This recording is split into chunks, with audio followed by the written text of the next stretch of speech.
Hello everyone, this is काजल ब्याह। तो कैसे हैं आप सब? आई होप आप लोग अच्छे होंगे। जैसा कि हमने इसके पहले वाले लेक्चर के अंतर्गत कक्षा 7 एनसीईआरटी साइंस कंप्लीट किया था, ठीक आज उसी प्रकार हम क्लास 8 एनसीईआरटी साइंस स्टार्ट करने जा रहे हैं, जिसके अंतर्गत chapter 1 crop production and management के बारे में पढ़ेंगे। क्रॉप प्रोडक्शन एंड मैनेजमेंट करने का मतलब हुआ कि फसल उत्पादन और प्रबंधन, अर्थात हम फसल का उत्पादन कैसे करेंगे या जो भी फसल हो जाता है फिर उसको हम मैनेज कैसे करेंगे, कैसे प्रबंध करने का काम करेंगे, कैसे उसको प्रिजर्व करेंगे ताकि वो हमारे आने वाले समय के लिए यूज हो सके। Paheli and Boojho went to their uncle's house during the summer vacation. Their uncle is a farmer. One day they saw some tools like खुरपी, sickle, shovel, plough etc in the field. Paheli और बूझो यहाँ पे दो कैरेक्टर दिए गए हैं। एक समय की बात है जब समर वैकेशन का समय आता है तो वो अपने अंकल के घर जाते हैं। उनके अंकल एक किसान हैं। एक दिन की बात है कि वो बहुत सारे औजार देखते हैं, जैसे कि खुरपी, सिकल मतलब हंसिया, सोबेल मतलब फावड़ा, प्लॉ यानी हल, कि वो बहुत सारे खेतों में ले जाने का काम कर रहे हैं। I want to know where and how we use this tool. Boojho यहाँ पे पूछता है कि मैं ये जानना चाहता हूँ कि ये जितने भी टूल्स हैं, जैसे कि खुरपी हुआ, सिकल हुआ, सोबेल हुआ, प्लॉग हुआ, जो भी फील्ड में ले के जाया जा रहा है उसका यूज क्या है या कहाँ यूज किया जाता है उसका। You have learn that all living organisms required food. Plants can make their food themselves. Can you recall how green plants synthesize their own food? Animals, including humans, cannot make their own food. So, where do animals get their food from? जैसे कि हमने पढ़ा था कि जितने भी सजीव जंतु होते हैं उनको भोजन की ज़रूरत पड़ती है। प्लांट अपना भोजन स्वयं बनाते हैं। हम ग्रीन प्लांट कैसे अपने भोजन को संश्लेषित करने का काम करता है, हमने इसके पहले वाले लेसन के अंतर्गत पढ़ा था। इसके अलावा अगर जानवरों की बात की जाए, उसमें मनुष्य को भी अगर इंक्लूड कर दिया जाए, तो वो अपना भोजन स्वयं नहीं बना पाते हैं, वो डिपेंड रहते हैं। So where do animals get their food from. तो ये जितने भी जीव जंतु हैं जो अपना भोजन स्वयं से नहीं बना पाते हैं, वो भोजन कहाँ से पाते हैं। But first of all, why do we have to eat food. लेकिन पहला क्वेश्चन तो ये है कि हमें भोजन की ज़रूरत ही क्यों है, क्यों हमको खाना चाहिए। You already know that energy from the food is utilised by organism for carrying out their various body functions such as digestion, respiration and excretion. We get our food from plants or animals or both.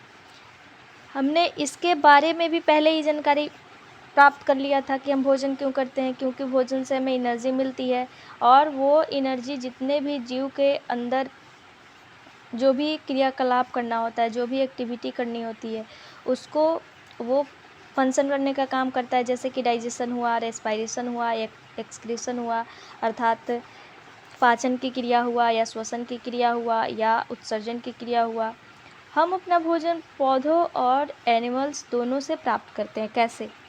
तो plant से, जैसे कि सेब हुआ, फिर हम सेब तोड़ लिए तो सेब भी हम खा लिए। फिर चिकन हम यूज़ करते हैं तो हम क्या किए, जंतु से भी प्राप्त कर लिए। तो हम भोजन कहाँ से प्राप्त करते हैं, दोनों वस्तुओं से प्राप्त करते हैं। फिर यहाँ पे एक बुझो क्वेश्चन पूछता है, since we all need food, how can we provide food to a large number to people in our country. जैसे कि हम जानते हैं कि हम सभी को भोजन की ज़रूरत है, लेकिन जितने भी कंट्री में पीपल है जिनकी संख्या बहुत ही लार्ज मात्रा में है, उनको हम भोजन को कैसे प्रोवाइड करेंगे, क्या ये पॉसिबल है।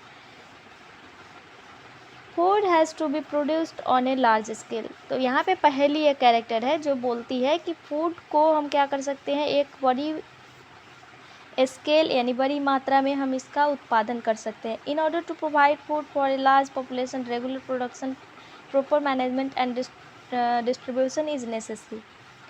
सभी को भोजन प्रोवाइड करने के क्षेत्र में ये जितनी भी जनसंख्या है, इसमें हम रेगुलर उत्पादन करके या अर्थात नियमित उत्पादन करके, फिर उसको प्रबंध करके और सभी को जितनी आवश्यकता है उतना वितरण करके हम ये सुनिश्चित करने का कार्य कर सकते हैं।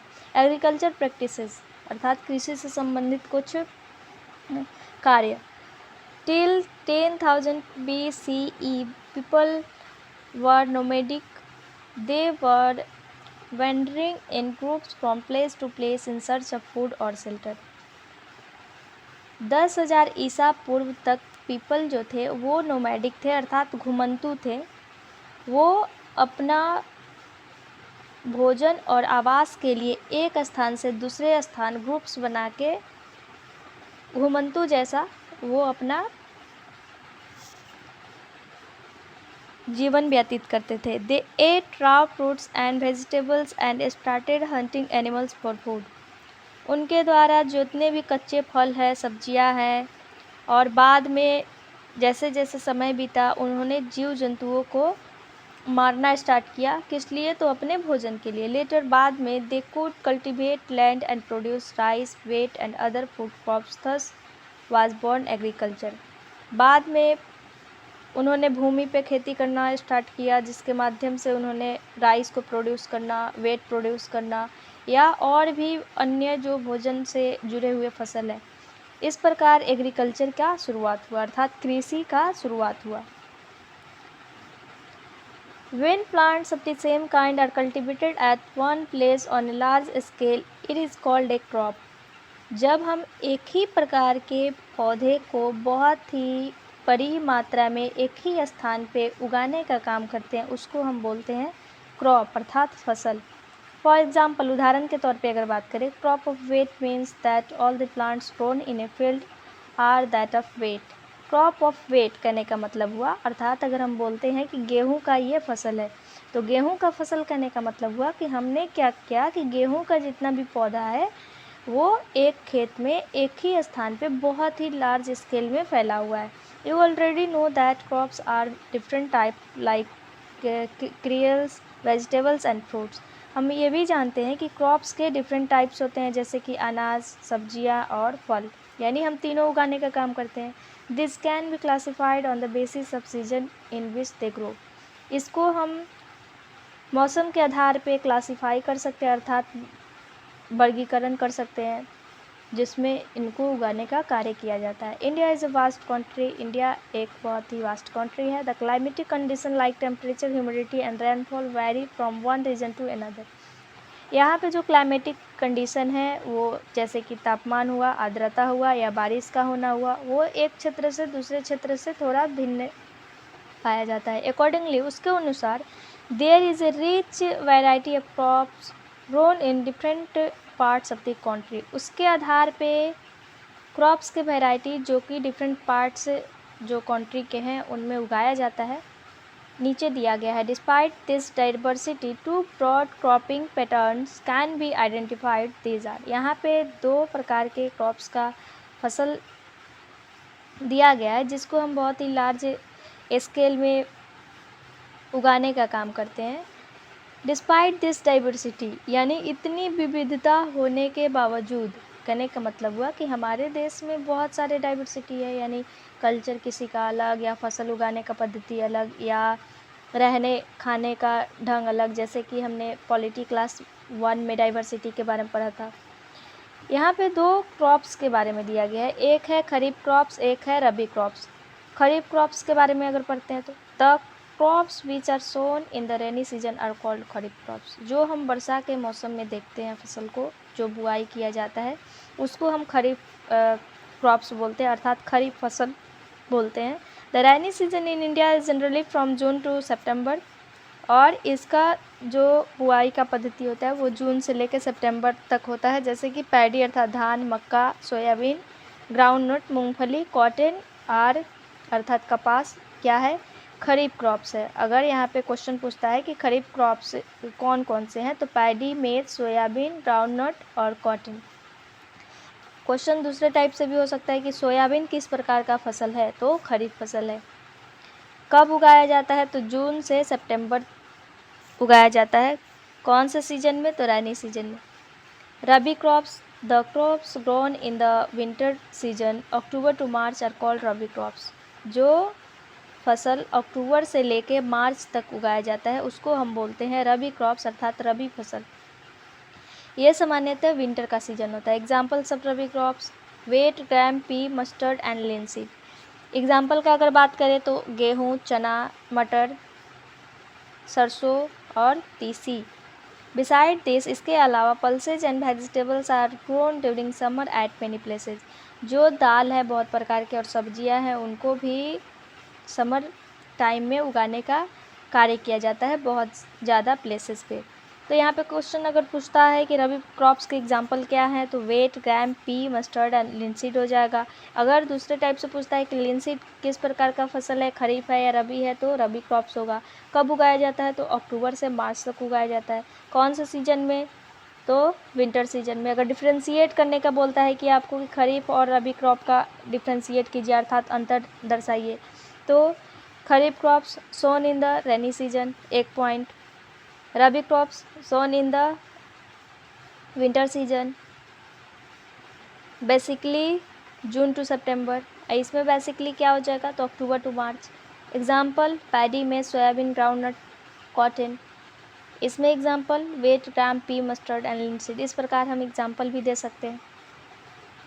Basic practices of crop production, यानी अगर हम किसी भी फसल का उत्पादन करते हैं तो सामान्य तौर पे क्या क्या पद्धति अपनाते हैं उसके बारे में हम पढ़ेंगे। यहाँ पे पूछो क्वेश्चन करता है why paddy can't be grown in the winter season.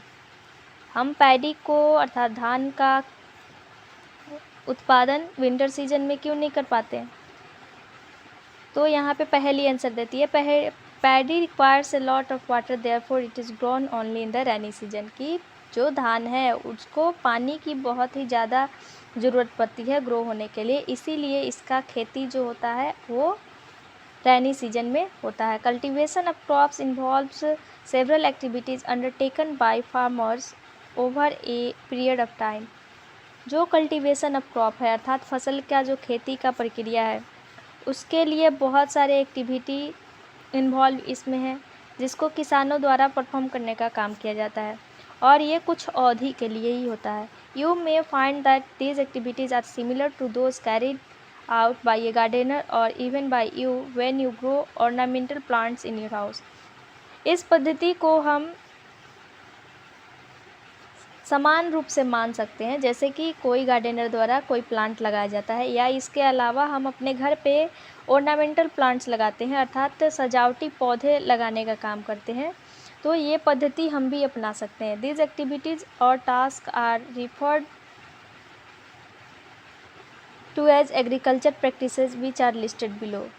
इस पद्धति को हम बोलते हैं एग्रीकल्चर प्रैक्टिसेस। कहने का मतलब हुआ कि कृषि से संबंधित, जैसे कि धान का खेती हुआ तो धान का खेती के लिए हम पहले बीज तो लाएंगे ही, तो बीज को हम कैसे रखेंगे। सामान्य रूप से आपने देखा होगा कि पानी में उसको रखा जाता है, जो धान खराब रहता है वो पानी के ऊपर आ जाता है, फिर जितना भी बीज होता है अगले दिन हम उसको खेत में ले जाने का काम करते हैं, पूजा भी होता है, फिर बीज का छिड़काव करना, फिर धान निकलना, फिर वो रुपाई उपाई, वो सारा कितना वो एग्रीकल्चर प्रैक्टिसेस के अंतर्गत हम देखते हैं। प्रिपरेशन ऑफ सोयल, जैसे कि पहला क्या होगा, मिट्टी का प्रिपरेशन करना, यानी वो मिट्टी उपयुक्त है या नहीं है पहले इसके बारे में चेक करना। दूसरा सोइंग अर्थात बुआई करना।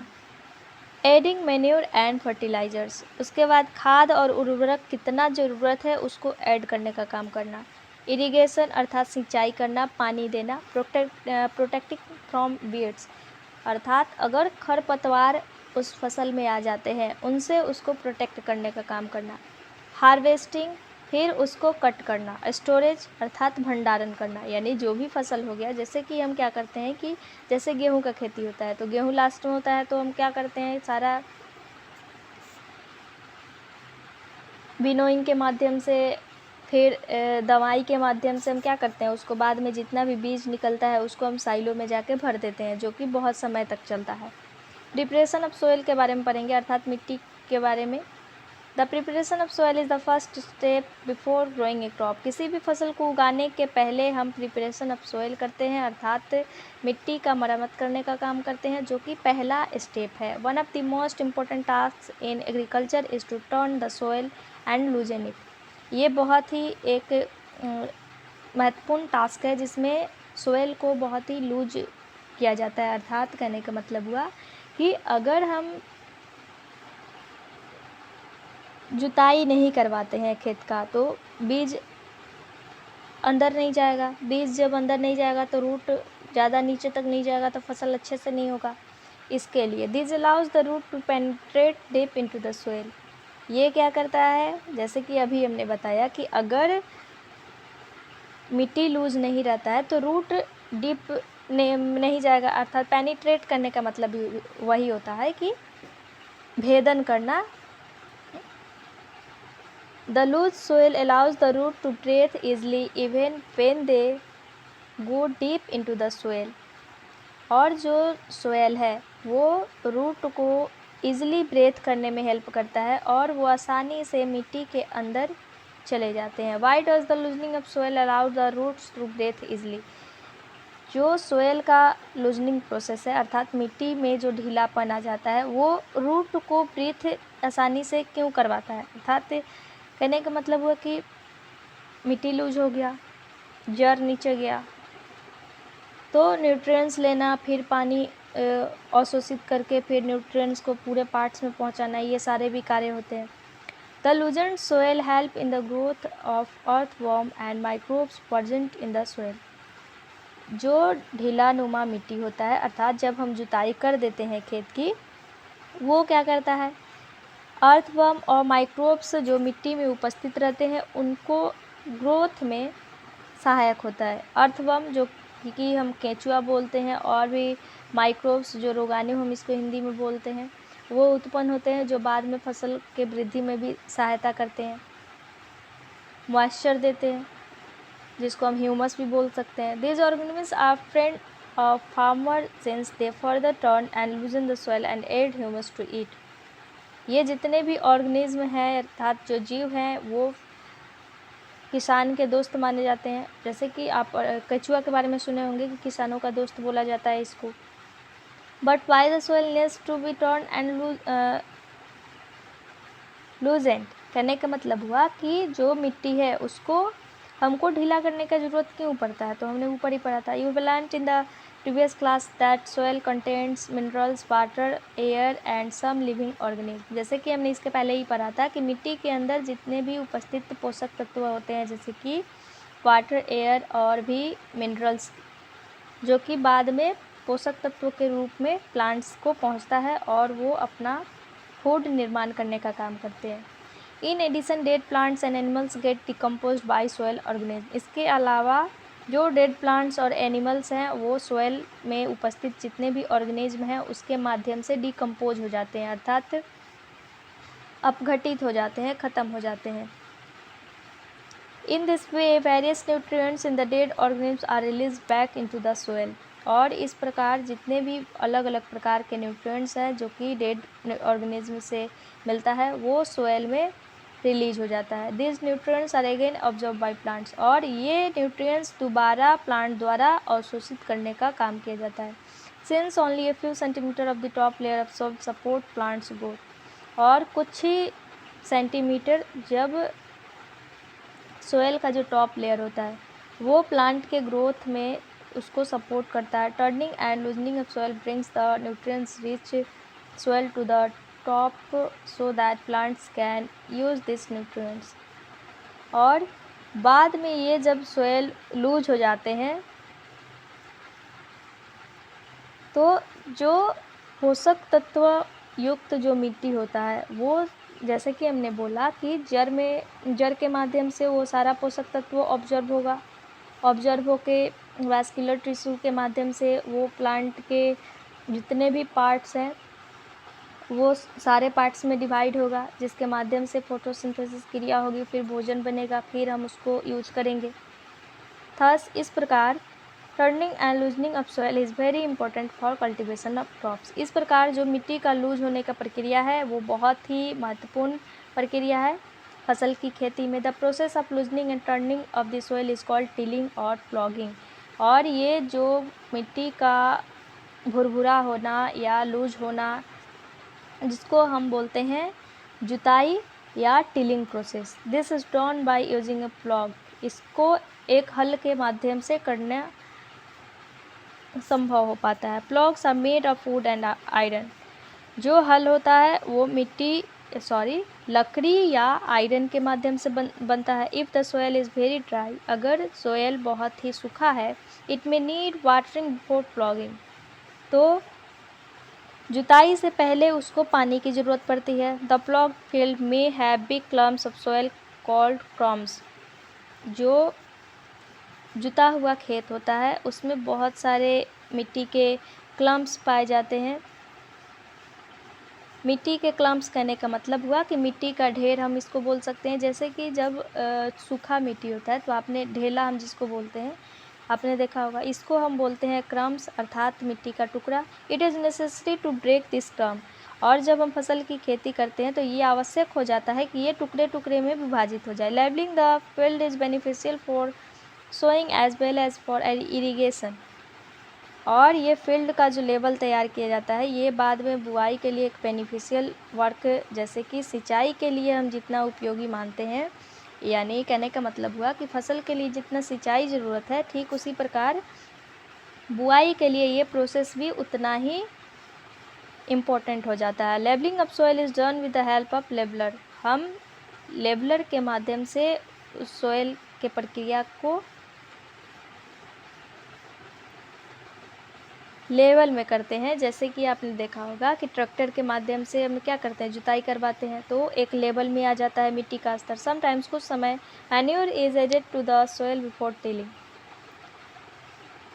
प्लॉगिंग अर्थात जुताई के पहले ही मिट्टी में मैन्योर ऐड करने का काम किया जाता है। This help in proper mixing of manure with soil, और ये किस में हेल्प करता है कि वो जितना भी मैन्योर है मिट्टी में अच्छी तरह, जब हम जुताई से पहले अगर मैन्योर का यूज करते हैं तो मैन्योर सारा खेत में फैलेगा, फिर जुताई करते हैं तो वो फिर मिट्टी में मिक्स हो जाएगा। इस प्रकार मिट्टी का जो उत्पादक जो क्षमता है उसमें वृद्धि होगी। The soil is moistened before sowing, और सोयल में क्या होगा, नमी आ जाएगा बुआई से पहले ही। एग्रीकल्चर इम्प्लीमेंट्स यानी कृषि से जुड़े हुए जितने भी उपकरण है उसके बारे में हम पढ़ेंगे। बिफोर सोइंग द सीड, बुआई से पहले, it is necessary to break soil clumps to get better yield, ये ज़रूरी है कि जो सोइल क्लम्प्स है उनको अच्छे खेती के लिए उनको सोइल क्लम्प्स में तोड़ा जाए। This is done with the help of various tools, इसको बहुत सारे औजार के माध्यम से किया जाता है। The main tools use for this purpose are the plough, hoe and cultivator, और इसके लिए जो मेन टूल्स है इस पर्पस के लिए जिसका यूज करते हैं उसका नाम है प्लॉग अर्थात हल, कल्टीवेटर अर्थात जो खेती करने वाला जो उपकरण होता है अर्थात जो खेतिहर है उसका ज़रूरत। इसके अलावा होए अर्थात कुदाल या फावड़ा हम बोल सकते हैं। आप यहाँ पे देख सकते हैं एक यहाँ पे हल का चित्र दिया गया है, वुड का बना हुआ है, इसको हम बोलते हैं बीम। और ये रहा आपका प्लॉग सॉफ्ट जो कि मिट्टी का प्लग शेयर, ये जो मिट्टी को खुदाई करने का काम करता है। ये रहा प्लॉग शेफ्ट जो उसको सहारा देता है। प्लॉग हल, this is being used since ancient time for tilling the soil, adding fertilisers to the crop, removing the weeds and turning the soil. ये पुराने समय में यूज़ किया जाता था, तो किस लिए, तो प्लॉगिंग और टिलिंग ऑफ सोइल के लिए अर्थात जो मिट्टी में जुताई का प्रोसेस होता है उसके लिए। बाद में फसल को उर्वरक देने के लिए अर्थात उर्वरक दे दिए, फिर हल चलाएं, जितने भी खरपतवार हैं उसको हटाने के लिए और फिर उसको मिट्टी में कन्वर्ट कर देने के लिए। This is made of wood and is drawn by a pair of bulls और other animals, horses and camels. इसको एक वुड के माध्यम से बनाया जाता है जिसमें एक पेयर ऑफ बुल्स अर्थात सांड का या बैल हम बोलते हैं जिसको, या अदर एनिमल्स हॉर्स या कैमल का भी इस्तेमाल कर सकते हैं। जैसे कि आपने देखा होगा कि बैल के माध्यम से कैसे खेत का जुताई होता है। It contains a strong triangular iron strip called plough share, जो हमने देखा ट्रेंगुलर जो स्ट्रॉन्ग आयरन का स्ट्रिप था जिसको हम प्लॉग शेयर बोलते हैं, जो कि जुताई में सहायक होता है। The main part of the plough is a long log of wood which is called plug shaft, और जो सहारा देने का काम करता है, जो कि बीम से जुड़ा होता है, उसको हम बोलते हैं प्लग शाफ्ट। यानी ये जो पॉइंट है ये वाला, इसको हम बोलते हैं प्लग शाफ्ट, जो कि यहाँ पे आप इसके माध्यम से देख सकते हैं। ये है प्लग शाफ्ट, ये रहा आपका बीम जो कि एक अलग से लकड़ी का टुकड़ा होता है, और ये रहा आपका प्लग शेयर जो कि जुताई में काम आता है। The main part of the plug is a long of wood which is called plug shaft. There is a handle at one end of the shaft. The other end is attached to the beam which is placed the bull's neck. One pair of bulls and a man can easily operate the plug. जैसे कि हमने पढ़ा कि जो beam है उससे plug share connect रहता है, अर्थात अटैच रहता है, जुड़ा रहता है, और बुल्स के नेक पे के सहारे उसको प्लेस किया जाता है। और इसमें एक जोड़ा बैल या सांड भी बोल सकते हैं, या घोड़ा का भी यूज, या कैमल्स के यूज कर सकते हैं। ये अलग अलग क्षेत्रों में अलग अलग यूज होता है, और इसके माध्यम से हम इस पद्धति को इजीली ऑपरेट करने का काम कर सकते हैं। The indigenous wooden plug is increasingly being replaced by iron plugs nowadays. अभी के टाइम में ये जो प्रोसेस है इसको रिप्लेस करके आयरन प्लग का यूज हो रहा है, अर्थात लोहे से बना हुआ हल का इस्तेमाल हम कर रहे हैं। लकड़ी से बना हुआ बहुत ही कम इस्तेमाल किया जाता है। आप लकड़ी से बना हुआ इस्तेमाल गांव में ज़्यादातर आपको देखने को मिल सकता है। होय अर्थात कहने का मतलब हुआ कुदाल या फावड़ा। It is a simple tool which is used for removing waits for loosening the soil.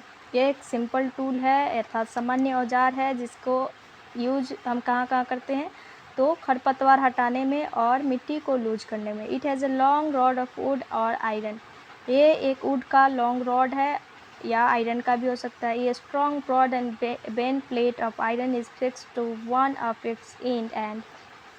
ये जो स्ट्रॉन्ग रॉड और बेंड प्लेट आयरन का है वो एंड में जुड़ा रहता है और एक ब्लेड नुमा संरचना के तहत कार्य करता है, जैसे कि आप यहाँ पे देख सकते हैं। ये वाला ये बेंड प्लेट जो है ये फावड़ा का काम करेगा, जैसे कि कुदाल वर्क करता है।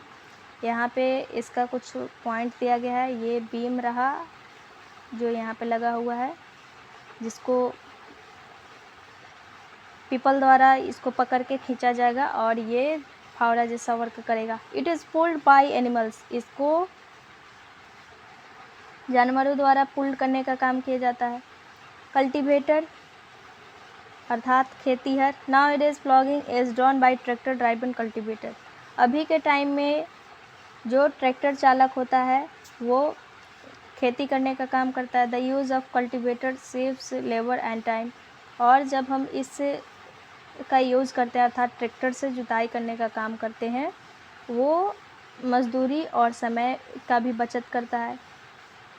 सोइंग अर्थात बुआई दूसरा जो प्रोसेस है, यानी पहला प्रोसेस आपका क्या रहा, प्रिपरेशन ऑफ सोइल, दूसरा sowing. Sowing is an important part of crop production. एक ये इम्पोर्टेंट पार्ट है फसल उत्पादन का। बिफोर सोइंग अर्थात बुआई से पहले good quality clean and healthy seeds of good variety are selected. बुआई से पहले हम जो बीज है जो हेल्दी क्लीन सीड जो कि गुड वैरायटी का हो उसको सेलेक्ट करने का काम करते हैं। Farmers prefer to use seed which give high yield. और फार्मर्स के माध्यम से जब इसका चुनाव कर दिया जाता है, इसके माध्यम से पैदावार उच्च होना चाहिए, इसको ध्यान में रख के उस बीज का यूज किया जाता है। सिलेक्शन ऑफ सीड अर्थात बीज का चयन हम कैसे करें। पहली यहाँ पे एक क्वेश्चन यहाँ पे बोलती है, one day I saw my mother put some gram seeds in a vessel and pour some water on them। हमने क्या दिखा एक दिन कि मेरी मम्मी क्या कर रही थी, एक दिन चना का बीज ली और उसमें पानी में उसको डाल दिया। After a few minutes some seeds started to float on top. कुछ समय बाद हमने देखा कि कुछ बीज टॉप साइड पे फ्लोट करने लग रहे हैं। I wonder why some seeds float on water. मैं आश्चर्य हो गई अर्थात मैं सोच में पड़ गई कि कुछ बीज पानी के ऊपर क्यों तैरने लगे। तो जैसे कि हमने इसके पहले ही मैंने बताया कि जब हम धान का खेती करते हैं तो जो धान का बीज अच्छा नहीं होता है, अर्थात वो अंदर से खाली रहा या अंदर से कीड़ा कोई चला गया तो वो पानी पे फ्लोट करने लगता है, जिसको हम हैंड के माध्यम से हटा देते हैं और बाद में जो भी पानी के सतह पे सरफेस पे बैठा रहता है उस बीज का इस्तेमाल हम सोइंग में करते हैं। एक्टिविटी 1.1 दिया गया है, यहाँ पे देखिएगा।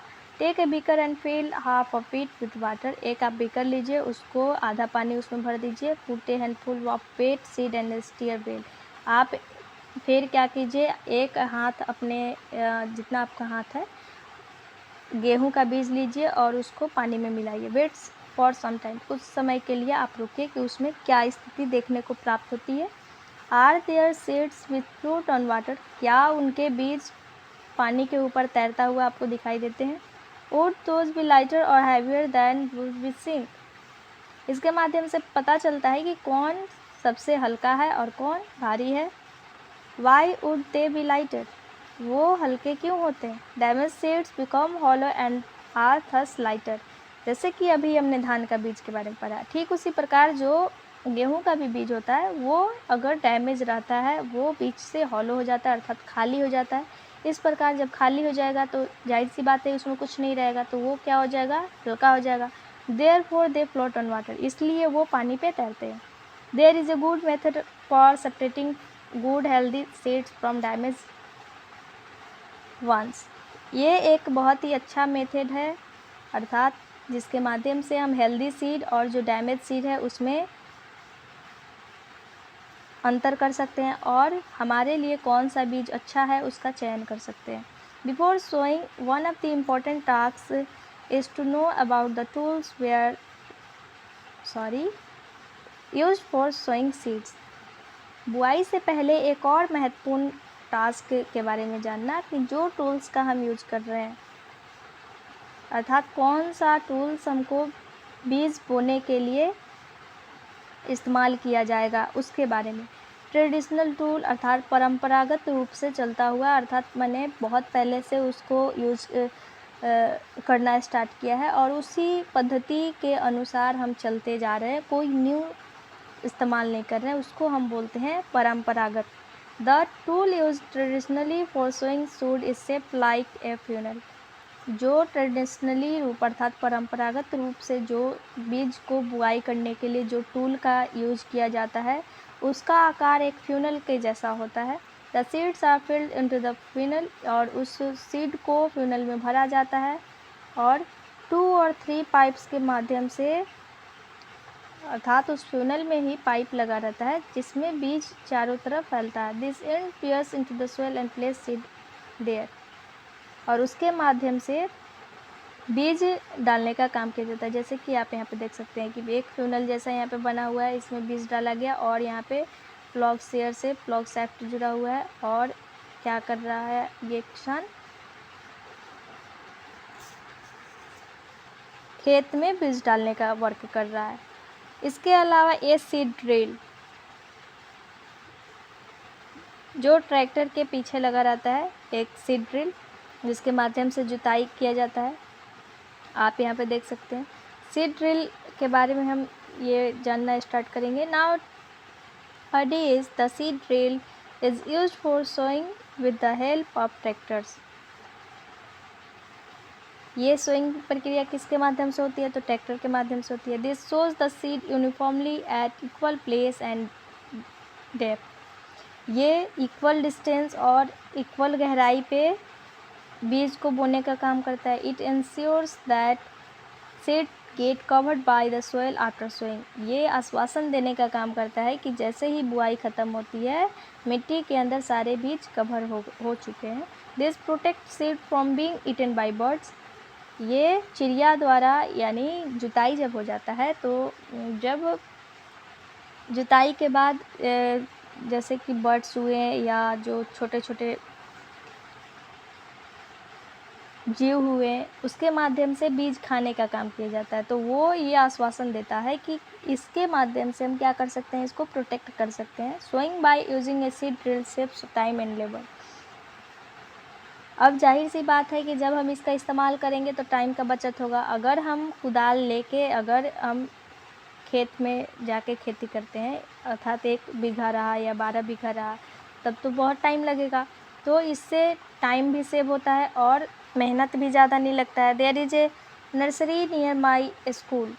यहाँ पे बूझो बोलता है कि एक पौधशाला है हमारे school side. I found that little plants were kept in small bags. मैंने वहाँ पे पाया है कि बहुत सारे प्लांट को छोटे छोटे थैले में रखा जाता है। उसमें उनको इस प्रकार से क्यों रखा जाता है? Seeds of a few plants such as paddy are first grown in a nursery. तो पहली यहाँ पे बताती है कि कुछ प्लांट के जो पौधे होते हैं पहले उनको नर्सरी जैसा उगाने का काम किया जाता है। जैसे कि आपने देखा होगा कि जब धान का खेती होता है तो पहले कुछ प्लेस में हम धान का बीज मतलब पौधशाला जैसे अर्थात नर्सरी में जैसे पौधे उगाते हैं, ठीक उसी प्रकार हम धान का बीज तैयार करते हैं। जब छोटा छोटा धान का बीज आ जाता है फिर हम उसको रोपने का काम करते हैं। When they grow into seedlings, they are transplanted to the field manually। फिर उसको हम एक फील्ड में ट्रांसप्लांट कर देते हैं। Some forest plant and flowering plant are also grown in the nursery। कुछ छोटे छोटे पौधे या जंगली पौधे का भी विकास नर्सरी में किया जाता है। Appropriate distance between the seeds is necessary to avoid overcrowding of plants। और उनमें दूरी का भी ध्यान रखा जाता है। कहने का मतलब हुआ कि एक ही जगह ऐसा नहीं किया जाता है कि हम ग्रुप्स ऑफ सीड को एक ही जगह लगा दिए और वहाँ पे ओवर क्राउडेड हो जाए और न्यूट्रिएंट्स सारे प्लांट्स को नहीं मिले। इसीलिए उसमें लगभग थोड़ा दूरी हो, यानी उपयुक्त दूरी पे उसको लगाया जाए ताकि सभी पौधे को न्यूट्रिएंट्स मिल सके और वो अच्छे से ग्रो हो सके, ताकि हमें अच्छे से फसल मिल सके, इसका ध्यान रखा जाता है। This allows plant to get sufficient sunlight, nutrients and water from the soil. जैसे कि हमने बोला कि उनको क्या न्यूट्रिएंट्स जो है या सनलाइट जितना उनको चाहिए या वाटर चाहिए उनको क्या पर्याप्त मात्रा में मिल सके। At times a few plants may have to be remove to prevent over crowding. एक समय आता है कि कुछ पौधे ऐसे होते हैं उनको ओवर क्राउडिंग से रिमूव किया जाता है। एडिंग मेन्योर एंड फर्टिलाइजर्स, खाद और फर्टिलाइज़र का यूज करने का काम। The substances which are added to the soil is in the form of nutrients for the healthy growth of plants are called manure and fertilisers. जो substance है जिसको मिट्टी में हम ऐड करने का काम करते हैं न्यूट्रिएंट्स के फॉर्म में, वो प्लांट के हेल्दी ग्रोथ के लिए यूज़फुल होते हैं, जिसको हम बोलते हैं मैन्योर और फर्टिलाइजर से साथ, अर्थात खाद और उर्वरक। आप यहाँ पे एक क्वेश्चन बताइए, खाद और उर्वरक में अंतर क्या होता है? आप कमेंट ज़रूर कीजिएगा। I saw a healthy crop growing in a farm. Boojho यहाँ पे बोलता है कि हमने एक फार्म में हेल्दी क्रॉप को ग्रो होते हुए देखा है और नेबरिंग फार्म अर्थात जो पड़ोस में फार्म है उसके प्लांट बहुत ही वीक है। तो ऐसा क्यों होता है कि कुछ प्लांट अदर्स से बहुत ही अच्छे उगते हैं और कुछ में उतनी ग्रोथ नहीं होती है? Soil supplies minerals nutrients to the crop plant. मिट्टी के माध्यम से प्लांट को जो भी फसल हम उगाते हैं उसके माध्यम से पोषक तत्वों की प्राप्ति होती है। This nutrients are essential for growth of plant. और ये जितने भी पोषक तत्व हैं वो प्लांट के ग्रोथ के लिए सहायक होते हैं। In certain areas farmers grow crop after crop in the same field. और कुछ समय ऐसा भी होता है कि फार्मर्स एक फसल के बाद दूसरा फसल एक ही खेत में लगाने का काम करता है। The field is never left uncultivated और फैलो। और जो फील्ड है वो अनकल्टिवेटेड नहीं रहता। अनकल्टिवेटेड और फैलो कहने का मतलब क्या हुआ? अर्थात परती या बंजर उसमें नहीं छोड़ा जाता है। फैलो मतलब होता है परती। Imagine what happens to the nutrients. तो आप कल्पना कीजिए कि न्यूट्रिएंट्स का क्या होता होगा। Continuous cultivation of crops make the soil poor in nutrients. जैसे कि हम भोजन करते हैं, अगर हम पर्याप्त मात्रा में हमेशा भोजन ले रहे हैं और एक समय आता है कि हम उसको रिकवर करने का काम नहीं कर रहे हैं, तो फिर उसकी पूर्ति कैसे होगी? तो अगर हम छोड़ देते हैं बीच में तो फिर तो हरास करेगा, यानी हम न्यूट्रिएंट्स लिए और कुछ समय यानी 1 महीना तक फिर हम दाल ही नहीं खा रहे हैं तो जाहिर सी बात है कि प्रोटीन का कमी होगा। ठीक उसी प्रकार ये जो फसल का कल्टीवेशन है वो भी टाइम टू टाइम जब हम इसका ध्यान नहीं रखते हैं अर्थात रख रखाव नहीं करते हैं तो वो मिट्टी में जो पोषक तत्वों की मात्रा होती है उसमें कमी आने लगती है। इसीलिए फार्मर्स द्वारा मैन्योर यूज किया जाता है उस फील्ड में, ताकि जो मिट्टी का रिप्लेनिश होने का जो प्रक्रिया है अर्थात पुनः पूर्ति उसमें हो सके न्यूट्रिएंट्स का, इसका ध्यान रखने के लिए फर्टिलाइज़र्स, कंपोस्ट, मैन्योर का इस्तेमाल किया जाता है। This process is called manuring. इस प्रोसेस को हम बोलते हैं मैन्योरिंग। इम्प्रॉपर और insufficient manuring result in weak plant.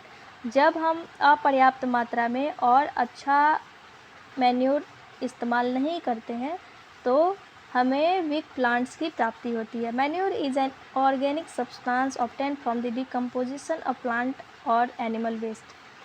Manure एक ऑर्गेनिक सब्सटेंस है अर्थात कार्बनिक पदार्थ है जिसको प्लांट और एनिमल वेस्ट के अपघटन से प्राप्त किया जाता है। Farmers dump plant and animal waste in pits at open places and allow it to decompose. Farmer द्वारा प्लांट और एनिमल वेस्ट को एक खुला नमक गड्ढा में भरा जाता है और इसको डिकम्पोज करना अलाउ किया जाता है। The decomposition is caused by some micro organism. और ये डिकम्पोजिशन का जो प्रक्रिया है वो कुछ सूक्ष्म जीव द्वारा किया जाता है। The decomposed matter is used as organic manure. और ये जो अपघटित पदार्थ होता है वो बाद में जाके एक कार्बनिक खाद के रूप में वर्क करता है। You have already learned about vermi composting in class 6। आपने पहले ही पढ़ा था कि क्लास 6 में वर्मी कंपोस्टिंग जैसे कि रेड जो वर्म्स होते हैं कैसे बनते हैं हमने इसके पहले पढ़ा था। यहाँ पे एक्टिविटी 1.2 दिया गया है, आप यहाँ पे इसको पढ़ सकते हैं। जैसे कि आप क्या कीजिए, मूंग या चना का बीज लीजिए, 3 इक्वल साइज का सीडलिंग्स लेना है अर्थात उसमें हम उसको उगा सकें, और 3 ग्लास जो कि खाली हो जिसको हम A, B, C से मार्क करेंगे। ए में हम क्या करेंगे कि कुछ थोड़ा मिट्टी का मिक्सचर डालेंगे और उसमें थोड़ा गाय का गोबर इस्तेमाल करेंगे। जो ग्लास बी है उसमें थोड़ा मिट्टी डालेंगे और थोड़ा सा यूरिया डालेंगे। थर्ड ग्लास सी में हम कुछ भी नहीं मिलाएंगे, बस केवल मिट्टी रहेगा और इसमें थोड़ा थोड़ा पानी डाल देंगे। और बाद में हम देखते हैं जब उस बीज को हम मिला देते हैं तो 7 और 10 दिन के बाद उसमें क्या क्या ग्रोथ की स्थिति दिखाई देती है इसके बारे में। Dead plants in the all grass grow at the same place. क्या सभी जितने भी पौधे हैं उनमें सेम ग्रोथ दिखाई दिया? जैसे कि ए वाला, यहाँ पे हमने क्या किया था, डंग मिलाया और मिट्टी मिलाया। इसमें हमने क्या किया, यूरिया मिलाया और इसमें कुछ नहीं मिलाया। तो सबसे ज़्यादा किसमें, तो बी वाले में हुआ। Which class showed better growth plant in which class was the growth fastest. सबसे फास्ट ग्रो किस में किया, तो बी वाले में किया। Fertilisers are chemicals which are rich in a particular nutrients. जो उर्वरक होते हैं वो रसायन युक्त होते हैं जिनमें पर्टिकुलर न्यूट्रिएंट ज़्यादा मात्रा में पाया जाता है, यानी जितनी फसल को ज़रूरत है उसके हिसाब से उसकी मात्रा होती है। How are they different from manure. ये खाद से कैसे डिफरेंट होते हैं।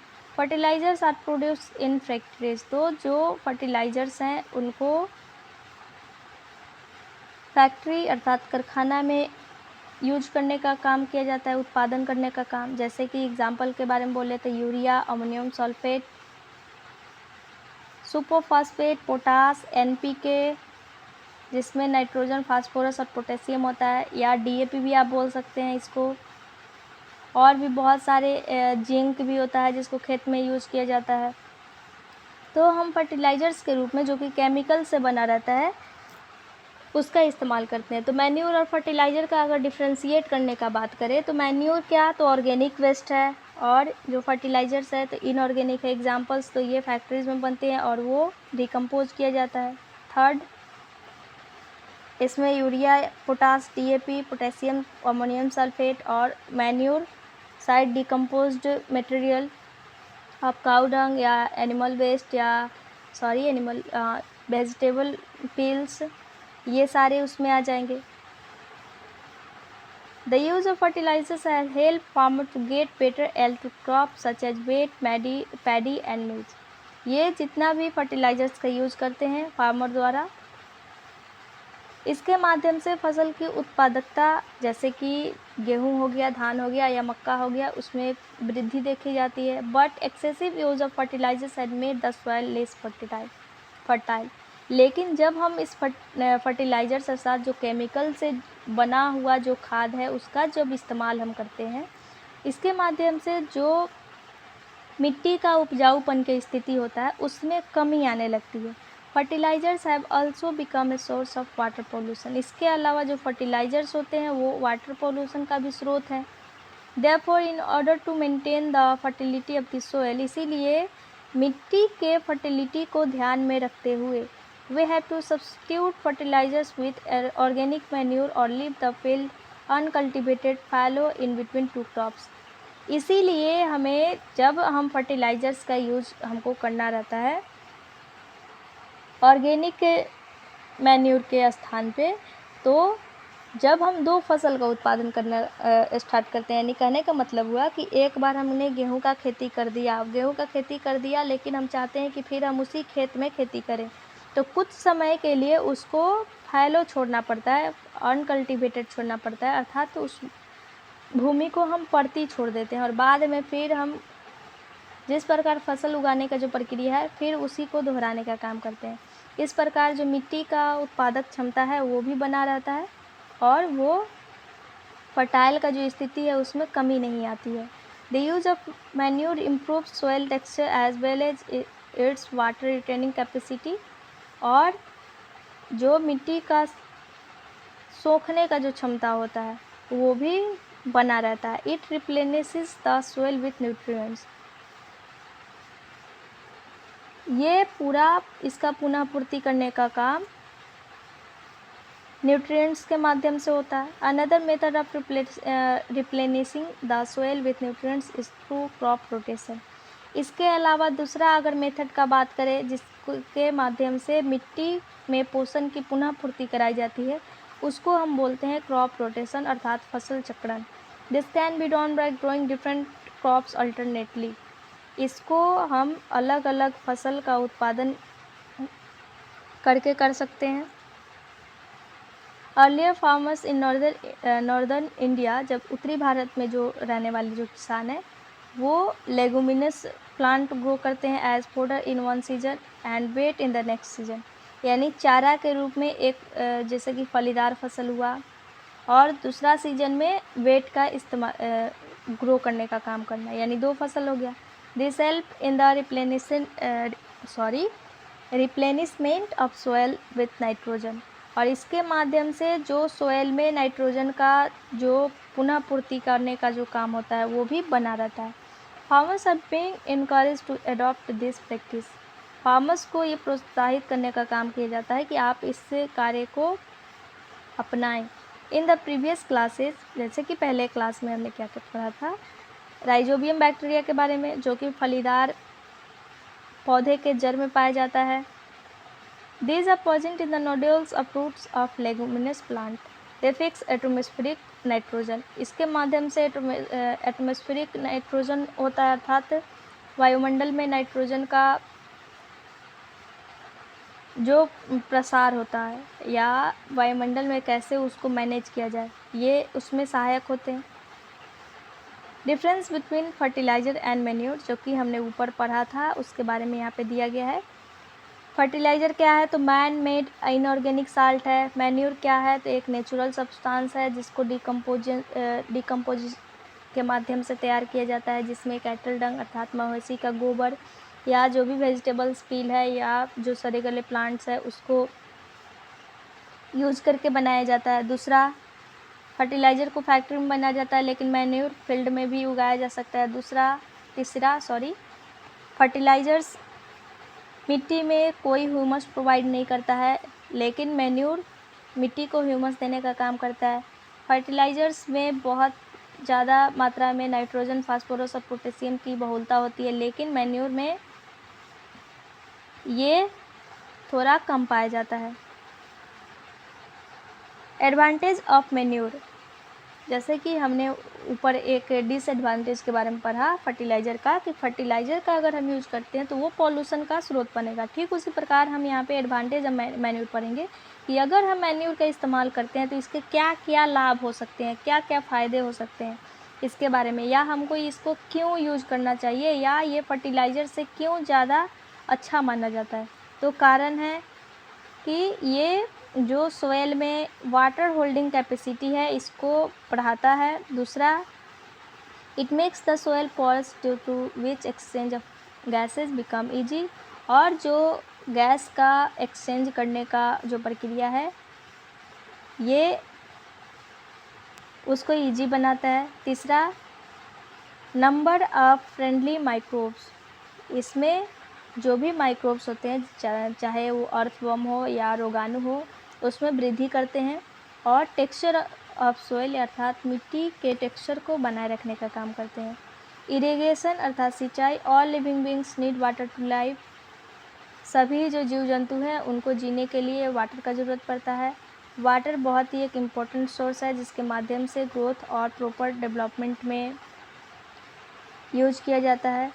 इसके अलावा जो वाटर है उसको प्लांट रूट द्वारा ऑब्जर्व करने का काम किया जाता है। वाटर के साथ साथ ही मिनरल्स और फर्टिलाइज़र है, इसको भी ऑब्जर्व करने का काम किया जाता है। प्लांट में लगभग 90% वाटर कंटेन होता है, और वाटर बहुत ही इसेंशियल होता है जिसके माध्यम से जो बीज का अंकुरन का जो प्रक्रिया है उसमें भी वृद्धि होती है। लेकिन ये ड्राई कंडीशन में वर्क नहीं करता है। ड्राई कंडीशन करने का मतलब कि सूखा बंजर पड़ती भूमि पड़ा हुआ है तो उसमें खेती कैसे होगा, पहले उसको हमको मिट्टी को प्रिपेयर करना पड़ेगा। Nutrients dissolve in water are transported to each part of the plant, और इसके माध्यम से जो भी जल में घुला हुआ न्यूट्रिएंट्स होता है उसको प्लांट के प्रत्येक पार्ट में डिवाइड करने का काम किया जाता है। Water also protect the crop from both frost and hot air currents.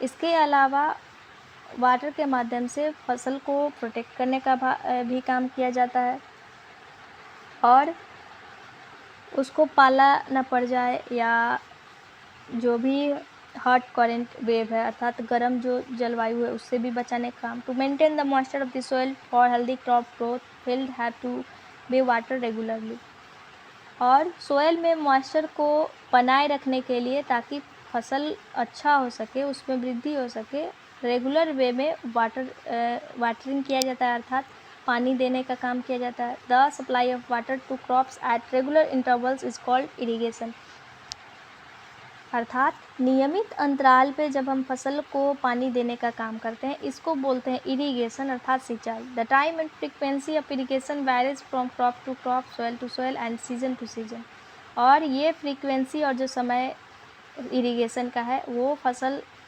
और मिट्टी से मिट्टी या सीजन पे डिपेंड करता है।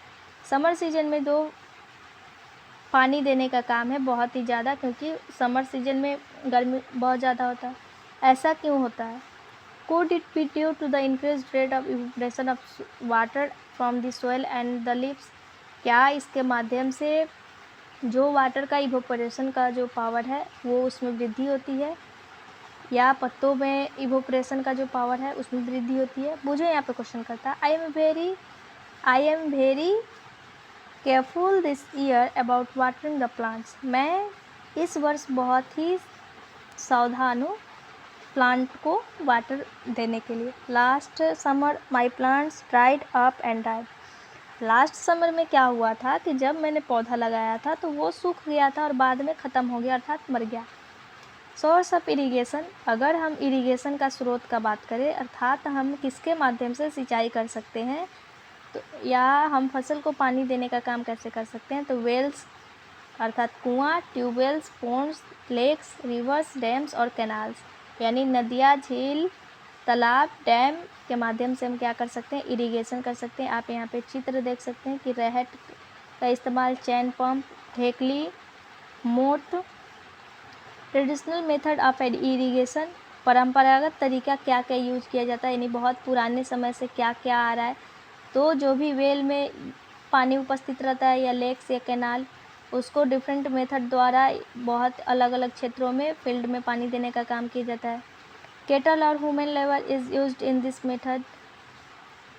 केटल और ह्यूमन लेबर का भी यूज इस मेथड में किया जाता है, इसीलिए ये मेथड बहुत ही चीपर है, जितनी की पर्याप्त मात्रा नहीं मिल सके। यानी कहने का मतलब हुआ कि अगर हम ज़्यादा पैसे नहीं लगा सकते हैं तो हम इस ट्रेडिशनल मेथड के माध्यम से भी खेत में सिंचाई कर सकते हैं। इसके बहुत ही अलग अलग वे हैं, जैसे कि पुली सिस्टम, चैन पंप, यहाँ पे चित्र दिखाए थे हम, ढेकली एंड रेहट lever system. Pumps are commonly used for lifting water. Pumps का यूज हम सामान्य रूप से पानी को लिफ्ट करने के लिए करते हैं। Diesel, biogas, electricity and solar energy is used to run this pump. Pump को चलाने के लिए डीजल, बायोगैस और विद्युत का ज़रूरत पड़ता है, या सोलर एनर्जी का भी ज़रूरत पड़ सकता है। जैसे कि हम मोटर का इस्तेमाल करके और पाइप लगा के पानी सिंचित करते हैं, आप खेती के प्रक्रिया में ये जानते होंगे। इसके अलावा स्प्रिंकलर सिस्टम, छिड़काव तंत्र के माध्यम से भी सिंचाई किया जाता है। मॉडर्न मेथड ऑफ इरिगेशन, जो कि क्या है, एक आधुनिक विधि है सिंचाई का। Modern method of irrigation help us to use water economically. ये जो मॉडर्न मेथड है, आधुनिक तरीका जो है सिंचाई का, ये आर्थिक रूप से पानी को यूज करने के लिए हेल्प करता है। इसका अलग अलग मेथड के बारे में बात करें तो एक स्प्रिंकलर सिस्टम अर्थात छिड़काव तंत्र। ये सिस्टम बहुत ही यूज़फुल है, जहाँ पे ज़्यादा मात्रा में अगर पानी की उपस्थिति नहीं है लेकिन हमको फसल उगाना है, तो यहाँ पे हम इस मेथड का इस्तेमाल कर सकते हैं। इसमें एक परपेंडिकुलर पाइप लगा रहता है और एक नोजल ऊपर लगा रहता है, जो कि अलग अलग पाइप द्वारा जुड़ा रहता है, और इसको रेगुलर अर्थात नियमित अंतराल पे हम इसके माध्यम से पानी देने का काम करते हैं। जब पाइप के माध्यम से वाटर को फ्लो करने के लिए अलाउ किया जाता है, तो इसमें पंप के माध्यम से मदद मिलती है। जैसे कि ये प्रेशर देगा, जो नोजल्स है वो रोटेट करेगा, और बाद में हम फसल को छिड़काव तंत्र के माध्यम से, जैसे कि बारिश करना जैसे होता है, ठीक उसी प्रकार हम छिड़काव के माध्यम से फसल को पानी देने का काम कर पाते हैं। ये लॉन्स के लिए बहुत ही यूज़फुल होता है, या कॉफ़ी प्लांटेशन अर्थात कॉफ़ी का जो खेती करते हैं, या इसके अलावा और भी अलग अलग क्रॉप के लिए भी ये सहायक होता है। दूसरा है ड्रिप सिस्टम अर्थात ड्रिप तंत्र। ड्रिप तंत्र में क्या होता है मैनुअली कि हम डायरेक्ट प्लांट के रूट के पास पानी देने का काम करते हैं, जिसके माध्यम से क्या होता है कि पानी की बचत होती है। दूसरा कि डायरेक्टली प्लांट के रूट के पास पानी मिल जाता है, और ये बहुत ही अच्छा तकनीक है पौधे या बगीचे या ट्रीज़ को पानी देने का। इससे पानी ज़्यादा वेस्ट भी नहीं होता है। ये एक बहुत ही एक बूंद का काम करता है अर्थात आशीर्वाद का काम करता है, जहाँ पे बहुत ही कम मात्रा में पानी की उपस्थिति है अर्थात या पानी बहुत ही कम मात्रा में उपलब्ध है, वहाँ पे इसके माध्यम से हम फसल उगाने का काम कर सकते हैं। प्रोटेक्शन फ्रॉम सीड्स अर्थात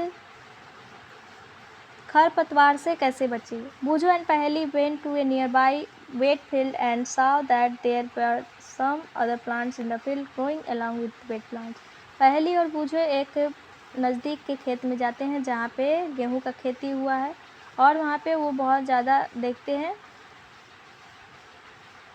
और भी अदर प्लांट्स अलग अलग खेतों में। Have this other plants been planted purposely, क्या ये भी किसी उद्देश्य से उगाए गए हैं। यानी कहने का मतलब है कि उन्होंने तो गेहूं देखा ही, लेकिन उसके साथ छोटे छोटे पौधों को भी देखा, तो क्या वे साथ में यूजफुल हैं। In a field many other undesirable plants and may grow naturally along with the crop. तो उन्होंने क्या पाया कि बहुत ही अवांछनीय पौधे होते हैं जो कि नेचुरली रूप से फसल के साथ साथ उग जाते हैं, और ये जितने भी अवांछनीय पौधे होते हैं उसको हम बोलते हैं वीड्स अर्थात खरपतवार। The removal of weeds is weeding. और जब हम इसको हटाने का काम करते हैं, इसको हम बोलते हैं खरपतवार को हटाना। कहने का मतलब हुआ कि जैसे कि हम प्लांट लगाएं, उसके साइड साइड घास वगैरह आ जाता है, तो जो घास हुआ वो क्या हुआ, तो एक खरपतवार का काम किया। ये जो वीडिंग प्रोसेस है यानी खरपतवार हटाने का जो प्रक्रिया है, इसके माध्यम से खरपतवार को हटाने का काम किया जाता है, जिसके माध्यम से जो क्रॉप प्लांट्स है उनको न्यूट्रिएंट, वाटर और स्पेस और लाइट पर्याप्त मात्रा में मिल जाती है। इस प्रकार उनके ग्रोथ में कोई भी प्रभावित करने वाले जो कारक हैं वो उपस्थित नहीं होते। यानी अगर खरपतवार क्रॉप के पास हुए तो उनको भी तो न्यूट्रिएंट्स उतना ही मिलेगा जितना वो प्लांट को मिल रहा है, तो प्लांट उतना मात्रा में उसको ऑब्जर्व नहीं कर पाएगा, तो हो सकता है कि खरपतवार ज़्यादा हो जाए और फसल के वृद्धि में वो प्रभावित कर जाए। तो इसके माध्यम से ये जो इफ़ेक्ट पड़ता है इसको कम किया जाता है जब हम वीडिंग प्रक्रिया अपनाते हैं। Some weeds interfere even in harvesting and may be poisonous for animals and human beings. कुछ ऐसे भी खरपतवार होते हैं जो एनिमल्स के लिए जहरीले और ह्यूमन बींग्स के लिए भी जहरीले हो जाते हैं। Farmers adopt many ways to remove weeds and control their growth. Farmers द्वारा बहुत ही अलग अलग तरीका वीड्स को हटाने का काम किया जाता है ताकि उनके ग्रोथ पे कोई भी प्रभावित करने वाले कारक नहीं आए। Tilling before sowing the crop help in uprooting and killing of weeds which may then dry up and get mixed with the soil. जैसे कि हमने पढ़ा था, जो प्लॉगिंग है या टिलिंग है अर्थात जुताई है, जो कि हमने फसल के बुआई से पहले किया, उसके माध्यम से भी जितने भी खरपतवार हैं उनको मारने का काम किया जाता है। और जितने भी ड्राई सोयल होते हैं वो बाद में मिक्स हो जाते हैं सोयल में और बाद में थोड़ा ह्यूमस आ जाता है और वो वाटर ऑब्जर्वेशन का जो क्षमता होता है उसमें वृद्धि होती है। लेकिन सबसे अच्छा समय अगर हम खरपतवार हटाने का बात करें तो जब हम किसी भी फ्लावर को उत्पादन करते हैं या जब हम बीज को डालते हैं उसके पहले ही करना होता है। जो मैनुअल रिमूवल इंक्लूड या फिजिकल रिमूवल ऑफ वीड्स बोले, मैनुअल करने का मतलब और फिजिकल करने का मतलब, यानी हम क्या किए कि अपना यूज़ करते हैं, यानी अगर जैसे कि हम गए खुरपी लिए और जाके घास सारा हटाने लगे तो हम फिजिकल यूज हुए। मैनुअल यूज यानी हम रसायन के माध्यम से कर सकते हैं। और cutting them close to the ground, और या इसके अलावा जो भी खरपतवार हुए उसको ग्राउंड से हम टाइम टू टाइम कट कर देते हैं। इसके हम एक खुरपी के माध्यम से कर सकते हैं। A seed drill is also use to uproot weeds. इसके अलावा जो सीड ड्रिल है उसका भी यूज हम खरपतवार को हटाने के लिए करते हैं। Weeds are also control by using certain chemicals called weedicide. जैसे कि हमने बोला कि खरपतवार को हटाने के लिए या उस पर कंट्रोल पाने के लिए यानी नियंत्रण पाने के लिए हम कुछ केमिकल्स का इस्तेमाल, जैसे जिसको हम बोलते हैं वीडिसाइड अर्थात खरपतवार नाशी, जिसमें एग्जाम्पल आता है 2,4-D। अगर क्वेश्चन पूछता है कि 2,4-D क्या है तो क्या है, अगर पेस्टिसाइड बोलता है, वीडिसाइड बोलता है अर्थात एक पीड़कनाशी है या खरपतवार नाशी है तो क्या होगा, वीडिसाइड होगा या खरपतवार नाशी होगा। These are spread in the field to kill the weeds. इसको स्प्रे करने का काम किया जाता है खेतों में ताकि खरपतवार को मारा जा सके। They don't damage the crop. इसके माध्यम से फसल को डैमेज होने से बचाया जाता है। The weedicide are diluted with water to extend required and spread in the field with sprayer. जो वीडिसाइड है यानी रसायन का अगर इस्तेमाल कर रहे हैं तो हम क्या करते हैं, उसको पानी में घुलाते हैं, फिर हम फील्ड के अलग अलग पार्ट में जहाँ पे खरपतवार है उसको स्प्रे करने का काम करते हैं। यहाँ पे आप ये चित्र देख सकते हैं कि कैसे ये व्यक्ति अपने माउथ पे मास्क लगा के स्प्रे करने का काम कर रहा है ताकि ये भी प्रभावित ना हो और फसल भी बच जाए। Do weedicide have any effect on the person handling the weedicide sprayer. जो यहाँ पे पूछता है कि क्या इससे जो पर्सन खरपतवार हटाने के लिए स्प्रे कर रहा है उसको भी प्रभावित करता है। तो जाहिर सी बात है कि अगर हम रसायन का इस्तेमाल करेंगे तो वो हम पे इफेक्ट करेगा। तो हमने पहले ही क्या पढ़ा था कि the weedicide are spread during the vegetative growth of weeds before flowering and seed formation. Seed formation और फ्लावरिंग से पहले अर्थात जब उसमें फूल नहीं आ जाए तभी हम क्या करते हैं कि वानस्पतिक ग्रोथ के लिए यानी जो भी खरपतवार है उसमें ज़्यादा ग्रोथ ना हो, उसके लिए हम पिरकनाशी को स्प्रे करने का काम करते हैं।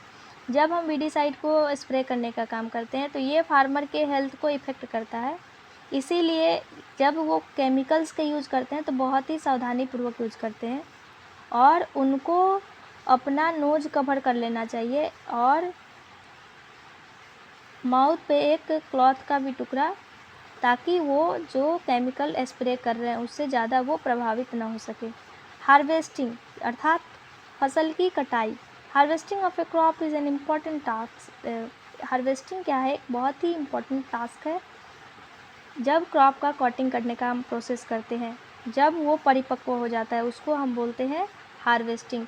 अर्थात गेहूं का हम खेती किए, गेहूं जब फसल उग गया तो जब हम उसको काटने का काम कर रहे हैं, जब वो परिपक्व हो गया अर्थात मैच्योर हो गया, उसको बोलते हैं हार्वेस्टिंग। हार्वेस्टिंग में क्या क्या होता है? क्रॉप्स को हम कट करते हैं या ग्राउंड से डायरेक्ट उसको खींचने का काम करते हैं। इसमें क्रॉप को मैच्योर होने में कम से कम 3 से 4 महीना लग जाता है। ऐसा तो नहीं होता है कि हम फसल लगाएं और डायरेक्ट आज बीज लगाएं, परसों जाके फसल देख रहे हैं, थोड़ा सा पौधा उगा, जाके उसको कट कर लिया, हमको फसल मिल गया, ऐसा तो नहीं होता है। इसमें कुछ टाइम लगता है जो कि 3 से 4 महीना होता है। Harvesting in our country is either done manually by sickle और by a machine called harvester. जो हार्वेस्टिंग प्रोसेस है हमारे कंट्री में उसको सिकल या हंसिया उसको बोलते हैं, उसके माध्यम से सामान्य रूप में किया जाता है या मशीन द्वारा, जिसको हम हार्वेस्टर बोलते हैं। जब एक हार्वेस्टेड क्रॉप रहता है, the grain needs seed needs to be separated. जो ग्रेन का सीड होता है उसको अलग करने के लिए एक चाक का ज़रूरत पड़ता है। आप यहाँ पे देख सकते हैं, this process is called threshing. इसको हम थ्रेसिंग प्रोसेस बोलते हैं। कहने का मतलब हुआ कि अब गेहूँ हो गया, जब उसका फसल हो गया तो उससे हमको केवल गेहूँ ही चाहिए। अब उसमें जो उसका अदर पार्ट है जिसके माध्यम से भूसा मिलता है हमको, उसको हम कैसे करेंगे? तो इसके लिए थ्रेसिंग प्रोसेस होता है। आप यहाँ पे ये देख सकते हैं, ये इसके माध्यम से this is carried out with the help of machine is called combine. इसको कंबाइन भी बोला जाता है। In fact harvester as well as a thresher या थ्रेसर भी का भी इस्तेमाल हम करते हैं। After harvesting sometimes stops are left in the field. कभी कभी ऐसा भी होता है कि जब हम हार्वेस्ट कर लेते हैं अर्थात जब फसल की कटाई कर लेते हैं तो स्टॉप्स को उधर ही रख देते हैं। अर्थात जैसे कि धान का जब खेती करते हैं तो क्या होता है, जब फसल की कटाई हो जाती है तो पहले उसको रख दिया जाता है, फिर उसका मोहरी बनाना, फिर उसको बांधना, फिर खेत से लेके आना, फिर उसको पीटना, फिर धान अलग करना, ऐसा किया जाता है। तो कुछ समय के लिए उसके जो स्टॉप्स होते हैं उसको क्या किया जाता है कि खेत में ही छोड़ दिया जाता है। स्टॉप्स का अगर हिंदी में हम बात करें तो इसको हम बोलते हैं ठूठ या गुत्थी, या हम क्या बोल सकते हैं इसको, जैसे कि गट्ठर। Farmers with small holding on off land do the separation of grain and चाप बाय विनोइंग। इसके अलावा जो ग्रेन को सेपरेट करने का काम किया जाता है वो विनोइंग के माध्यम से होता है। You have already studied this in class 6। इसको हमने क्लास 6 में ही पढ़ा था। जैसे कि हम क्या करते हैं, इसको अगर हम शुद्ध देहाती भाषा में बोले तो देवरी करना, कि घर पे आए और फिर जब हम विनोइंग का काम करते हैं, जब थोड़ा सा ही उसमें भूसा या पुआल का मात्रा रहता है तो हम सूप के माध्यम से भी करते हैं, या आगे से पंखी चलाए जा रहे हैं और सूप के माध्यम से जितना भी वेस्ट है वो सारा उड़ जा रहा है और जो हमारे लिए यूज़फुल है वो हमारे पास आ जा रहा है। हार्वेस्ट फेस्टिवल यानी फसल के लिए त्यौहार। जब हम फसल की कटाई करते हैं तो त्यौहार के जैसा ही मनाते हैं। अब क्यों? अब जो किसान हैं वो 3-4 महीने बहुत ही हार्ड परिश्रम करके उस दिन का इंतज़ार करते हैं ताकि वो फसल को अच्छे तरीके से देख सकें। और जो दृश्य होता है गोल्डन फील्ड्स का, जो क्रॉप को वो स्टर्निंग प्रोसेस में देखते हैं या पूरा खेत अनाज से लदा हुआ देखते हैं, तो जो फार्मर्स का हार्ट होता है, अर्थात वो खुशी से झूम उठते हैं, यानी उन्होंने बहुत मेहनत किया। यानी धान अगर किया, पहले नर्सरी में उगाया, फिर उसको पानी दिया, फिर जुताई किया, फिर मतलब जितना भी प्रोसेस हुआ, तो ये होता है ना कि उसको क्या बोलते हैं, फल का इंतज़ार करना। तो जब बहुत ज़्यादा मेहनत के बाद हमको फल की प्राप्ति होती है, तो जो खुशी महसूस होता है, ठीक उसी प्रकार किसानों को भी, और वो जितना अपना खुशी प्रकट करने का काम होता है, वो एक फेस्टिवल के रूप में करते हैं। इसी को बोला जाता है harvest festival. The efforts of the past season have borne fruit and it is time to relax and enjoy a little। और कुछ समय ये इंजॉय करते हैं और ये रिलैक्स करने का समय होता है। और जो ये पीरियड है हार्वेस्ट का, ये इसमें बहुत ही ज़्यादा इंजॉय, और जितने भी इंडिया के पार्ट्स हैं जहाँ पे खेती होती है, वहाँ पे एक खुशी का माहौल होता है। मेन और वोमेन यानी आदमी और औरत इसको सेलिब्रेट करने का काम करते हैं। Special festival associated with the harvest season are Pongal, Baisakhi, Holi, Diwali, Nabanya और बिहू। जैसे कि कुछ यहाँ पे हार्वेस्ट सीजन दिया गया है, जैसे कि पोंगल, बैसाखी, होली, दिवाली और बिहू, जो कि असम में है, जो कि बहुत ही फेमस है। स्टोरेज, अब जब फसल हो गया, अब हम उसको भंडारण करने का भी काम करेंगे। Storage of produce is an important task, ये भी एक महत्वपूर्ण टास्क है। If the harvested grain are to be kept for the longer time, जब हमको जो फसल हमने उगाया उसको ज़्यादा समय तक रखना होता है, तो नमी से उसको बचाया जा सके, ताकि उसमें कीड़ा ना लग सके, या जो राइट्स हैं उसको खाए नहीं, या जो भी सूक्ष्म जीव हैं उसको, उससे बचाने के लिए हम क्या करते हैं, इसको बचाने का काम करते हैं, अर्थात स्टोर करने का काम करते हैं। जो भी फसल हम बाद में हमको प्राप्ति होती है, उसमें बहुत ज़्यादा मॉइस्चर होता है, और जो फ्रेश हार्वेस्टेड ग्रेन होते हैं उनको बिना सुखाए हम उसको स्टोर कर सकते हैं। दे मे गेट स्पॉइल्ड और attacked by organism making them unfit for use और फॉर जर्मिनेशन।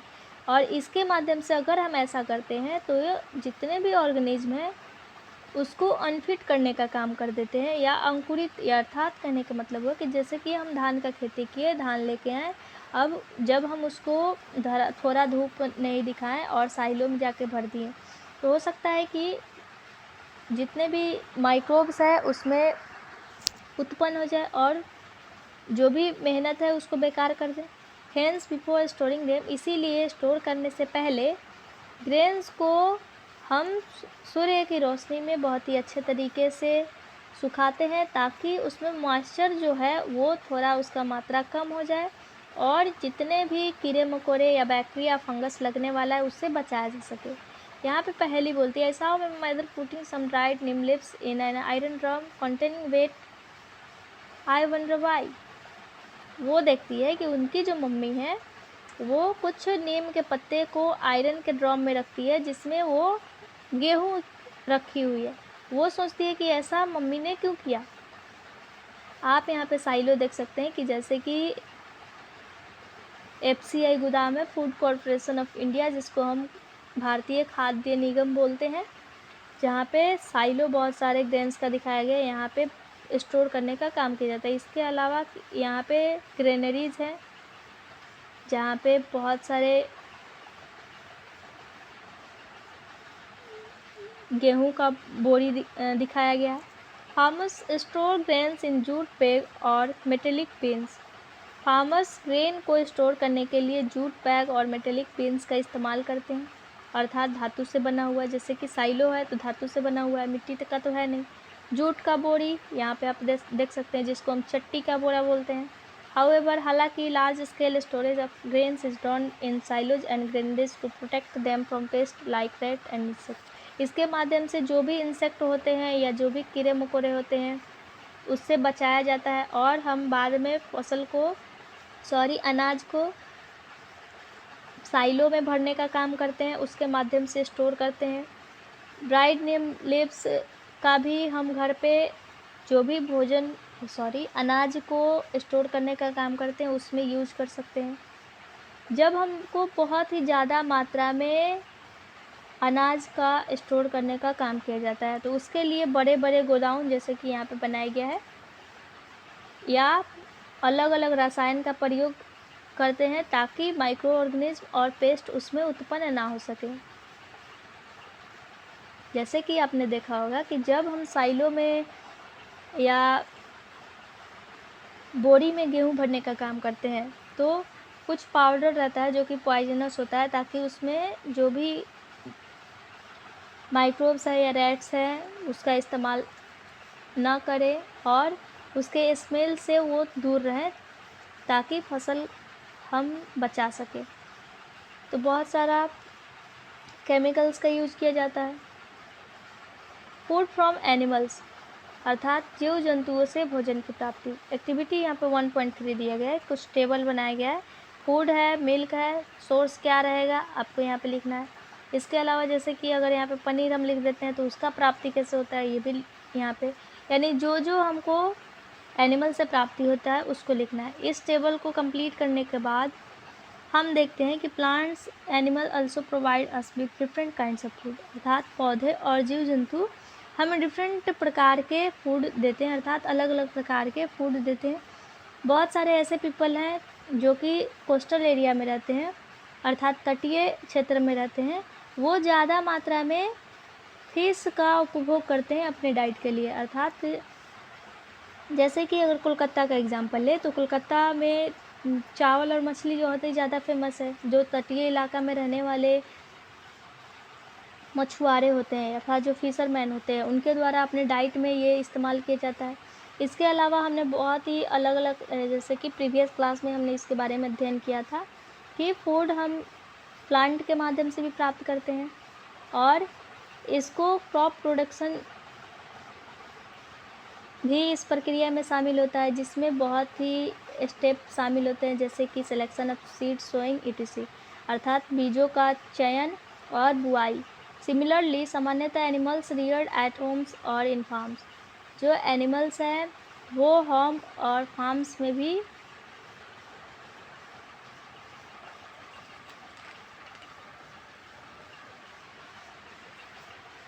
रहते हैं। कहने का मतलब हुआ कि रियर करने का मतलब हुआ कि पाला जाना, अर्थात जैसे कि मुर्गी पालन या बतख का बहुत ही ज़्यादा मात्रा में पालने का काम किया जाता है, जिसके माध्यम से हमको अंडा की प्राप्ति होती है।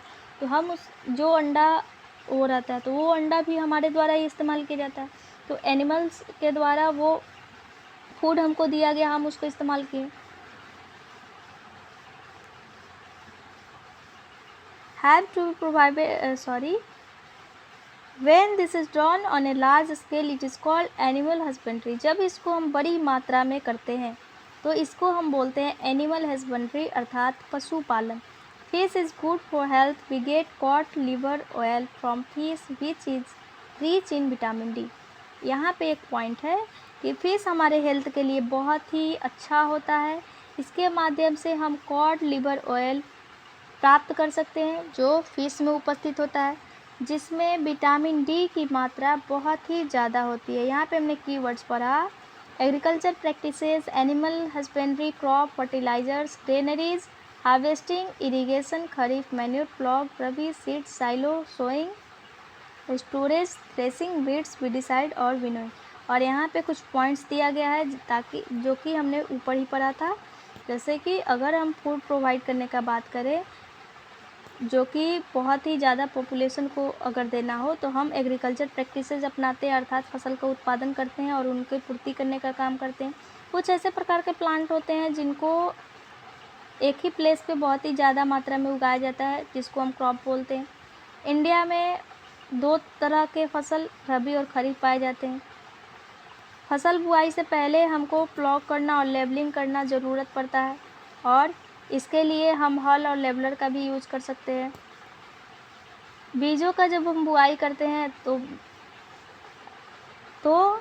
उपयुक्त गहराई में वो जा सके तो मिट्टी को हम जुताई करने का प्रोसेस और एप्रोप्रिएट डिस्टेंस पे लगाना ताकि उसको न्यूट्रिएंट्स सभी को सफिशिएंट मात्रा में मिल सके। इसके अलावा जो गुड वैरायटी सीड देखा जाता है, अर्थात सिलेक्शन ऑफ सीड होता है कि हेल्दी सीड है या डैमेज सीड है, तो उसको भी, उस प्रोसेस को भी दोहराना। सीड ड्रिल्स के माध्यम से सोइंग करना अर्थात बुआई करना। और मिट्टी को अगर उसका फर्टिलाइज़र्स कम हो रहा है, अर्थात उसमें फर्टाइल अर्थात उपजाऊपन की जो स्थिति है उसमें कमी आ रही है, तो उसके पुनः पूर्ति के लिए हम ऑर्गेनिक मैन्योर या फर्टिलाइज़र्स का यूज़ करते हैं या ऐसे रसायन के उर्वरक का इस्तेमाल करते हैं ताकि वो क्या कर सके, मिट्टी के पुनः पूर्ति में सहायक हो सके और अलग अलग प्रकार के फसल उगाया जा सके, उसका इस्तेमाल करते हैं। और वाटर का सप्लाई करना जितना उनको ज़रूरत है, रेगुलर इंटरवल पर देना अर्थात नियमित अंतराल पे हम देते हैं, उनको हम बोलते हैं इरिगेशन अर्थात सिंचाई, जिसके बारे में मैंने ऊपर ही पढ़ा था। और कुछ खरपतवार हो जाते हैं जो अनवांटेड रहते हैं अर्थात अवांछनीय रहते हैं, उसको बोलते हैं वीड्स अर्थात खरपतवार। जो हार्वेस्टिंग है अर्थात जो फसल कटाई का प्रोसेस है, अर्थात जब फसल क्या होता है मैच्योर हो जाता है तो उसको सामान्य रूप से मशीन द्वारा कट करने का काम किया जाता है। जो ग्रेन को सेपरेट करने का काम है अर्थात अनाज को अलग करने का काम है, उसके लिए हम चाप का यूज़ करते हैं, इसको हम बोलते हैं थ्रेसिंग। जो प्रॉपर स्टोरेज ऑफ ग्रेन है अर्थात अनाज को स्टोर करने का जो प्रक्रिया है, ये बहुत ही नेसेसरी है ताकि उसमें जो इंसेक्ट्स हैं या कीड़े मकोड़े हैं या जो सूक्ष्म जीव है वो उसमें नहीं लग सकते, उनसे बचाया जा सके। इसके अलावा जो हम एनिमल के माध्यम से फूड की प्राप्ति करते हैं वो बहुत ही रियर्ड होते हैं अर्थात उनको पालने का काम किया जाता है। इसको जब हम बहुत ही ज़्यादा बड़ी मात्रा में करते हैं, इसको हम बोलते हैं एनिमल हस्बेंड्री अर्थात पशुपालन। तो आपका लेसन यहीं पे समाप्त होता है। यहाँ पे कुछ क्वेश्चन दिया गया है, आप बनाने का प्रयास कीजिएगा, जैसे कि the same kind of plant grown and cultivated on a large scale eight a place is called any. जब एक ही जगह लार्ज स्केल में हम प्लांट को ग्रो करने और कल्टिवेट करने का काम करते हैं तो क्या बोलते हैं इसको? क्रॉप, जिसके बारे में हमने ऊपर ही पढ़ा था। यहाँ पे द फर्स्ट स्टेप है तो क्रॉप का क्या है? तो प्रिपरेशन ऑफ सोइल, यानी मिट्टी को हम प्रिपेयर करने का काम करते हैं। ठीक उसी प्रकार यहाँ पे कुछ क्वेश्चन दिए गए, आप बनाने का प्रयास कीजिएगा। और आपको वीडियो कैसा लगा आप इसके बारे में ज़रूर बताइएगा। अगर आपको वीडियो पसंद है तो लाइक, कमेंट, शेयर और सब्सक्राइब ज़रूर करें। और इसमें कोई भी अगर क्वेश्चन हो तो आप कमेंट के थ्रू पूछ सकते हैं, और अगर कोई भी कमी आती है इसके बारे में भी आप सुझाव दे सकते हैं ताकि मैं इसको और इम्प्रूव कर सकूं। तो मिलते हैं अगले लेसन में। So thank you so much.